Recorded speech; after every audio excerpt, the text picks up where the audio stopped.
afternoon, everyone. I'm Sir Franz, and this is our updated lesson on muscles. Our main reference for this lecture is your textbook, Essentials of Human Anatomy and Physiology by Marieb, and that is in chapter 6. Okay. So, ang una kong gustong i-drive out na point is that muscles contract. So, contraction is basically the shortening of a muscle fiber. So originally, a muscle fiber or muscle cell is long, and as the muscle cell contracts, it shortens, and that contraction will generate the force that is necessary for the function of the muscle. For example, here you have the biceps brachii muscle, which is connected to the shoulder bones and the forearm bones. The contraction of the biceps brachii muscles, its shortening, will generate force that will pull the forearm near to the arm. Okay? So that's the first point for muscles. They shorten. So lahat ng muscle, as long as it is termed a muscle, would be able to shorten or contract, including skeletal muscles, which are attached to bones, facial skin, cardiac muscle, which is found in the heart, at saka yung smooth muscle, which is found in the organs of the body, which has a hole or lumen. For example, the gastrointestinal tract and um, the respiratory tract, especially the smaller bronchioles, and the genitourinary tract. So in the heart, that contraction will generate force to propel blood into the greater vessels of the body. For the genitourinary system, that contraction will allow propulsion of fluids, in particular urine. For the gastrointestinal tract, the stomach, the esophagus, the small intestines, and the large intestines, that contraction serves as the basis for peristalsis, okay, or the propulsion of food along the gastrointestinal tract. What I'd like also to highlight in this picture or slide is the microscopic appearance of the different muscle types. First, you can differentiate the muscle types into striated or smooth. So kung striated, ibig sabihin yan, there is a stripe pattern. If you look closely at this, you will have alternating dark and light portions of the skeletal muscle cell. So this is your striation. Kung titingnan nyo yung cardiac muscle, meron din siyang striations. But yung smooth muscle, tinawag siyang smooth muscle kasi wala siyang striations. What you can also see here is the appearance of skeletal muscle. So yung skeletal muscle, it is one long cylindrical tube. No?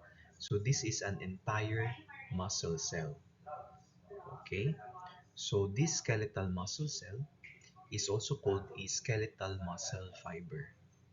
And you can see here that the nuclei, ayan, is found peripherally. Okay? So it is at the side and it is multinucleated. Ibig sabihin ng multinucleated, kahit nag-iisang cell lang siya, marami siyang nucleus. Okay? Similar ang inyong cardiac muscle cell, sa skeletal muscle cell. But this time, you will appreciate na branching yung pattern ng cardiac muscle cell. And you will be able to appreciate the presence of these darkened, thickened portions. These are your intercalated discs. yung intercalated disc ay nagko-connect ng one cardiac muscle cell to the next. And that connection is important dahil yan yung ginagamit ng mga cells to allow ions to move between cells. Okay? So once the ions will move between cells, electricity can move between cells also. So an application of that is found in your atria. So dito sa atria or right atrium, I'm pointing to the right atrium, nagsisimula ang cardiac conduction. So nandito kasi ang ating pacemaker. So electricity is generated here, but because the cells of the heart muscle cells are connected to each other by intercalated discs, the movement of that electricity which is generated here will be rapid. So from atrium, right atrium to the left atrium, and then from atria to ventricles. That is why the atrium will contract first, and then the ventricles will follow suit. Okay? Now, we will now focus on skeletal muscles. So, ang pinapakita dito is how the skeletal muscle attaches to the bone. Okay? So, kaya siya skeletal muscle. The bone is the attachment. The skeletal muscle shown here is already an organ. So, ano nga yung level of organization natin? We start with the cell, and then fuse or combine cells together, and we will have tissues. And combine tissues together, and we will have an organ. So, ang pinapakita dito is skeletal muscle as an organ. So, this is your cell. The skeletal muscle cell is also known as a muscle fiber. Combine the skeletal muscle cells, yan, with each other, and you will form a fascicle. So the fascicle is already at the tissue level. Combine multiple fascicles, and you will have the skeletal muscle as an organ. Okay, ngayon, I'd like you to appreciate that skeletal muscle has a lot of structural support. So matibay siya. And that structural support is given by connective tissues. So for the skeletal muscle as an organ, it is covered by connective tissue called the epimysium. Okay? The fascicles, which make up the skeletal muscle as an organ, is covered by the perimysium, while the individual muscle fiber or cell is covered by an endomysium. So, from maliit papunta sa malaki, you will have endomysium covering each cell, perimysium covering the fascicles, and epimysium covering the entire muscle as an organ. Okay, so the epimysium can um, change its appearance. No? So, for example, epimysium, once it reaches the terminal portions or the ends of the muscle, if it develops a rope-like structure, itong tinuturo ko sa cursor, if it develops a rope-like structure before it attaches to the bone, you call this one a tendon. But if the epimysium, especially on muscles on top of flat bones, develops a flattened thickening, we call that one an aponeurosis. Okay? Next, we will now focus on the individual skeletal muscle fiber. So, ang ating skeletal muscle fiber ay isang cell. And like each cell, ang ating skeletal muscle fiber ay mayroong cell membrane at saka organelles. But ang cell membrane at organelles ng skeletal muscle fiber ay unique. If a generalized cell has a cell membrane, the skeletal muscle cell or muscle fiber has what we call the sarcolemma. Okay? If the generalized cell has an organelle called the endoplasmic reticulum, the skeletal muscle fiber has a sarcoplasmic reticulum. Okay, and here we will also be able to appreciate na multinucleated ang ating skeletal muscle cell. And the nucleus are found not in the middle but in the periphery of the skeletal muscle cell. So, makikita nyo, meron siyang unique na structure inside the cell. These are rod-like or columns of organelles, um, and these are organelles that contain contractile protein. So sabi nga natin kanina, muscles are unique because they are able to shorten. So, ano yung nag-shorten? These are the myofibrils. So myofibrils are organelles. Much like a generalized cell has endoplasmic reticulum, meron siyang Golgi apparatus, meron siyang nucleus, mitochondria, those are organelles. Ang skeletal muscle cell has a unique organelle called the myofibril. And the myofibril is basically the organization, no? Pinag-combine yung different contractile proteins, and that will form the myofibril. So kung papansinin nyo, yung isang skeletal muscle cell has a lot of myofibril. Ngayon, let's take a closer look at the myofibril. You will see that the length of the myofibril has dark portions and light portions.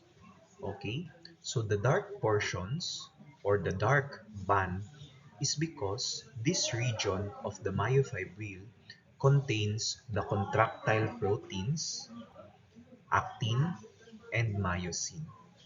Whereas the light portions of the myofibril does not contain um, actin and myosin. Merong actin pero kakaunti lang. But wala talaga siyang myosin. And because of that, this portion will be light. So this is our light band and this is our dark band. Ngayon, because the skeletal muscle cell has a lot of myofibrils, kung mapapansin nyo, they are stacked into this cylindrical structure. This stacking of myofibrils is very precise. Na ibig sabihin, nagkakaroon ng control sa kung saan makikita ang dark band and light band. So, because the locations are precise, all the dark bands of all the myofibrils will have the same orientation, and all of the light bands of all the myofibrils will have the same location. And that will lead to the presence of alternating dark, light, dark, light bands. Okay? In the same way, dito sa dark band, makikita natin that we have a thin myofilament and a thick myofilament. Okay? The thin myofilament is actin, and the thick myofilament or muscle filament is myosin. Okay? Kung mapapansin nyo, in the middle of the light band, you will find the Z disc. Z stands for zigzag. So, ayan, pa-zigzag yung orientation ng Z disc. So, here you have one Z disc and another Z disc. the length from one Z disc to the next Z disc is the length of the sarcomere, which is the contractile unit of the myofibril. Okay? So, if we will spread this structure out, it will look like this. This is your Z disc. This is another Z disc. And this length here is the length of the sarcomere. Okay? If you will look closely, the actin and the myosin are connected to the Z disc. Yung actin is directly connected to the Z disc, and your myosin is connected to the Z disc through the protein titin, which is this one. Okay? And if you will look more closer or closer, you will find that the myosin, yan, actually has heads and tails. So the heads are oriented specifically so that it points towards the middle. So that is important, as we will discuss later in the mechanism of muscle contraction. So this picture shows us paano nangyayari yung contraction. So ang tawag sa mechanism na ito is the sliding filament theory, or the walk along theory of muscular contraction. So, ito yung ating actin, and ito yung ating myosin, and you will observe first na dito sa state na ito, hindi pa nakakontract yung muscle. No? So, the actin has coverings. Yan, the purple structures. Balik tinatakpan niya yung actin. However, once the calcium inside the skeletal muscle cell increases, the calcium will cause the covering protein, the purple structures here, to move. So kapag gumalaw na yung covering structures, ma-expose na ngayon yung actin. Kanina, may nakakover sa actin. Pagtaas ng calcium, wala nang magko-cover sa actin. And that is the time when myosin will bind to actin. And sabi ko kanina, important yung kung saan naka-face yung mga ulo ng myosin molecules. So remember, they face towards the midline. So upon binding of the myosin to actin, because they face the midline, they will pull the actin molecule towards the midline. No? So, kung makikita nyo, paloob yung direction. Okay? So, if that is the case, ito yung relaxed sarcomere, hindi pa nagkakaroon ng contraction. And ito yung contracted sarcomere. So, the contracted sarcomere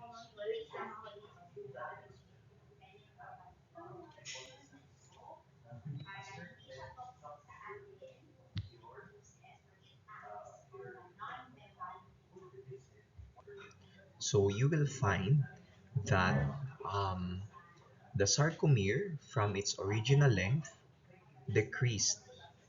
Okay? Kasi hinila ng myosin yung actin, and hinila ng actin yung Z-disc towards the midline. And this caused a decrease in the length of the sarcomere. So, if you will remember, ano yung unang nag-contract? Yung myofibril. If the myofibril contracts, all of the myofibrils will contract, and the skeletal muscle fiber will contract. The skeletal muscle fiber, as it contracts, will cause contraction. Sabay-sabay din yan yung skeletal muscle fibers. The skeletal muscle fibers will contract, and the fascicles will contract. If all of the fascicles will contract, the entire skeletal muscle as an organ will contract. Okay, so that is the physiology or molecular basis of muscular contraction. So dito, aralin naman natin kung ano yung mga movements, no? Let's first define flexion. Flexion is the movement over a joint which decreases the angle of the joint. So let's focus here first on the knee. So if the knee is straightened, yan yung angle niya. Remember that the knee will,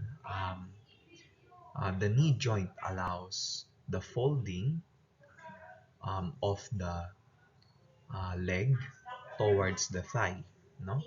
The leg will fold towards the thigh. Yun yung um, range of motion nung inyong knee joint. So if this is the angle of the straightened knee, flexion would mean a decrease in that angle. So the movement of bringing your leg towards the thigh will decrease the angle of the knee joint, and that movement is therefore called flexion of the knee. From this position, okay, sa position na ito, if we are going to increase the angle of the knee, so dito mas konti yung angle, right? If we're going to increase this angle into this one, that movement is called extension. So straightening of the folded knee is called extension of the knee. Okay? So sa leeg, ganun din. But remember that the angle of the neck is between the head and the chest. So if you place your face closer to your chest, yan, that will decrease the angle of the neck, and that will mean that movement is flexion of the neck. Kung ikaw ay nakatingin sa baba, where your face is closer to your neck, where your face is closer to your chest, your neck is flexed, right? So if you do the opposite, you place your face away from your chest, that would mean extension of the neck. If papasobrahan mo pa yung pagkaka-extend from the midline, that is what you call hyperextension. Okay? Likewise, the neck, if you do not change the angle of the neck from superior to inferior axis, so ititwist mo lang, no? Kung ititwist mo lang yung ulo mo, and your face will face the left or the right, that is what you call lateral rotation or simply rotation. Okay? So, example, etong kamay. Yan. So, remember the anatomical position where your palms face forward.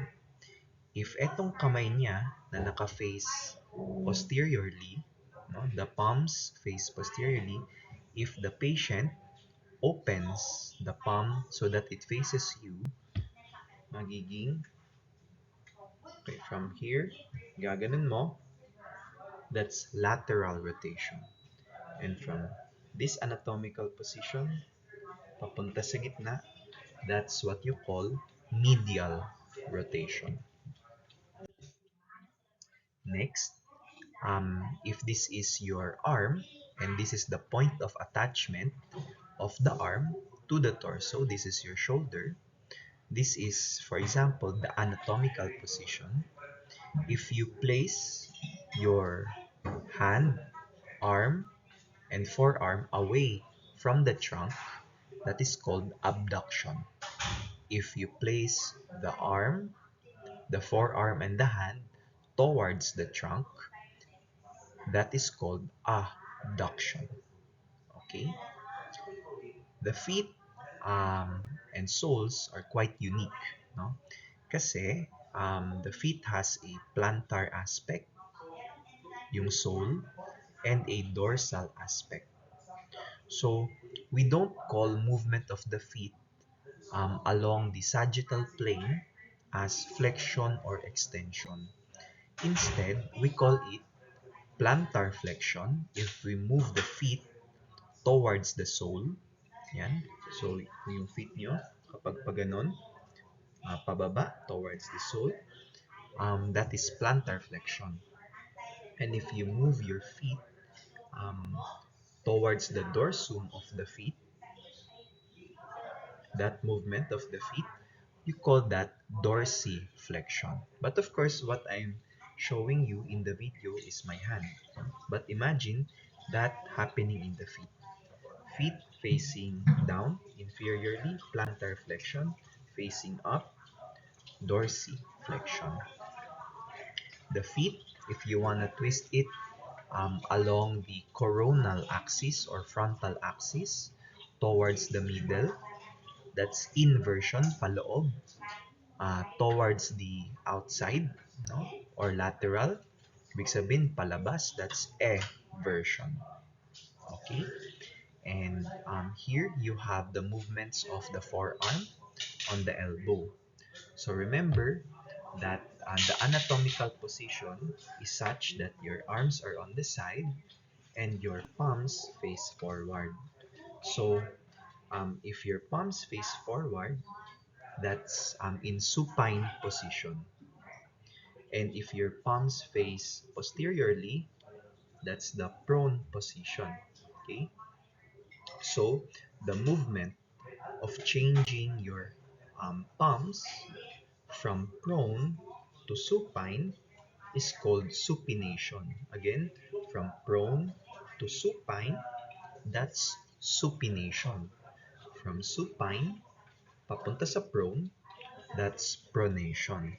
From supine, papunta sa prone, pronation ang movement. And lastly, you have the movements of the fingers with the thumb. Meeting the thumb, this action is called opposition. No? So, one finger as it interacts or meets the thumb, ang tawag natin sa action na yan ay opposition. And the thumb is important in that manner because by being able to perform opposition, our ability to handle objects increases. So that tayo na mga humans and higher order primates, chimpanzees, we are able to perform opposition. That's why we can manipulate or handle tools. In the same manner, kung iisipin nyo, that's because of the thumb, right? So, if I have an injury, sample, naputol ko yung finger ko, pag naputol ko yung pinky ko, I can still do this and I can still hold objects. But if I cut away or nakat yung aking thumb, very limited na ang pwede kong gawin with my hand. That is why it is a bigger disability if you lose your thumb than all the rest of the fingers. Okay? So I hope through this lesson, you were able to take a closer look at muscles. So I'm summarizing. Muscles shorten. How do they shorten? Because the myosin pulls the actin towards the middle. And as the actin moves towards the middle, the Z disc to Z disc distance decreases. The sarcomere shortens. Shortening of the sarcomere would mean shortening of the myofibril. Shortening of the myofibril will translate as shortening of the skeletal muscle cell, shortening of the fascicle, and lastly, shortening of the entire skeletal muscle. Because the skeletal muscle is attached to the bone, that shortening will move the bone, no? And that movement, if it occurs in a joint, okay, will either increase the angle of the joint, that's what we call extension, or decrease the angle of the joint, that's what we call flexion. Okay, so I hope you learned a lot. Thank you for listening.